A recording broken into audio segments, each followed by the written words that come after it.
The mythic journey always begins in the ordinary world, the familiar setting that defines the hero's identity before their transformation begins.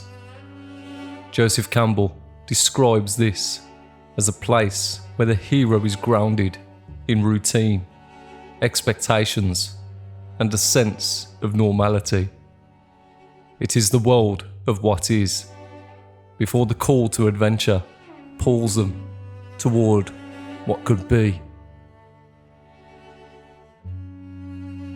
The ordinary world is not just a backdrop, it is a crucial part of the journey itself.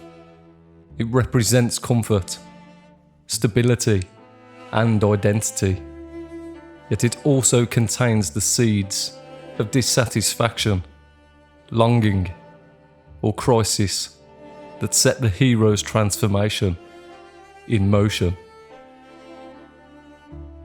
The stories of Frodo, Luke Skywalker, Harry Potter, and Gilgamesh show us that the ordinary world is not something to escape from, but rather something that shapes and prepares us for the unknown.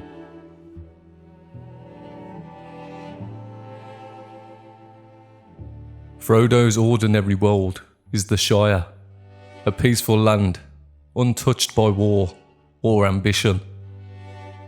It is a place of simplicity, friendship, and comfort. Yet within this idyllic setting, there is also a quiet ignorance of the larger world's dangers. Joseph Campbell describes the ordinary world as both a sanctuary and a limitation. The Shire is a paradise, but it is also sheltered and unaware. Frodo's journey does not begin because he despises the Shire, but because his love for it compels him to protect it. The values he gains in his ordinary world, loyalty, humility, and a deep appreciation for home, become the very things that sustain him in the trials ahead.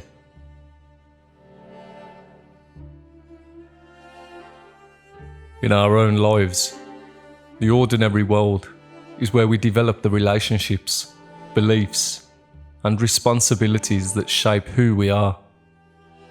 Like Frodo, we may not seek change, but when it comes, our love for what is familiar often becomes the reason we step into the unknown.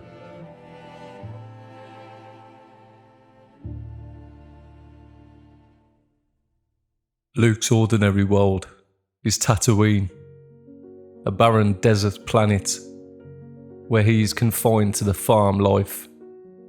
Unlike Frodo, who is at peace in his home, Luke is restless. He looks up at the twin suns, longing for something greater, yet he hesitates to leave because of his duty and uncertainty. Joseph Campbell explains that in many mythic stories, the hero's ordinary world feels too small for their true potential. Luke's frustration is not just about his physical surroundings. It reflects an inner struggle between comfort and ambition. The desert is symbolic. It is vast, yet isolating, mirroring Luke's own sense of being trapped between who he is and who he could become.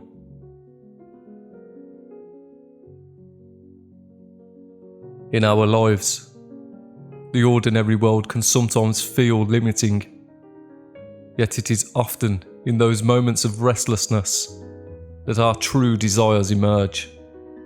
Like Luke, we may feel the pull towards something greater, but our ordinary world provides the grounding necessary for us to recognise that call when it arrives. Harry's ordinary world is defined by neglect and suppression. Living under the stairs in the Dursleys' home, he is denied his true identity, treated as an outsider in his own family. Unlike Frodo or Luke, who experience some form of comfort, Harry's ordinary world is one of struggle and alienation. Campbell suggests that the ordinary world is often a place where the hero does not yet know who they truly are. Harry's journey does not begin with a desire to leave. It begins with the discovery that he was never meant to stay. The truth of his identity as a wizard was hidden from him, just as many of us may not recognise our own potential until an external force reveals it. For us, the ordinary world can sometimes be one of limitation, hardship, or misunderstanding. Yet, as Harry's story shows, even the most difficult beginnings shape the strength we need for the journey ahead.